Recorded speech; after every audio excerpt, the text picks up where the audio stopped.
decolonize salvation. Stop selling religion. Stop selling hope to the people. Give people practical solutions. Buy farms. How do you buy a factory and then convert it into a church and people come inside and they're praying for employment?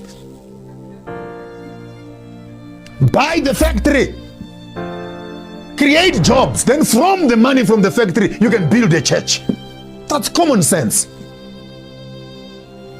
We need to deconstruct, decolonize the church. And you stop being centers of embarrassment, centers of shame, centers of debauchery, centers of mischief, centers of licentiousness, centers of witchcraft, centers of perjury, and centers of corruption in the name of religion. And you don't want it to be spoken about, by the way.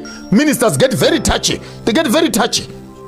They don't want it to be spoken about because you are bringing the body of Christ into disarray. There's no body of Christ that is so rotten and evil like this. We need to fix these things as Africans because Christianity has become a partner of colonialism. I'll say it again. Christianity has become a partner of colonialism. Why am I saying that? Because after colonizing us, they were drinking coffee together. They never stood to oppose colonialism.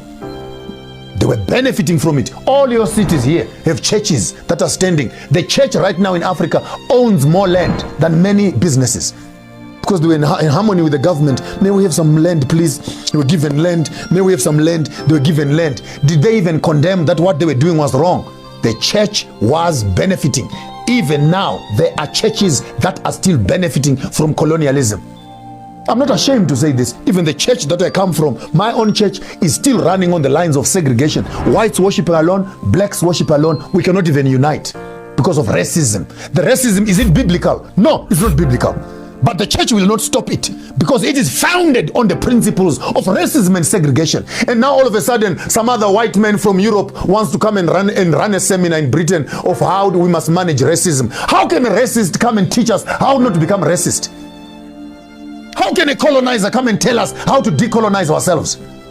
How do you have a conversation with yourself as an abuser of the system? Now you want to come and tell people how to manage and tolerate abuse. How can you be so narcissistic as an organization that you become so insensitive to the needs of the people?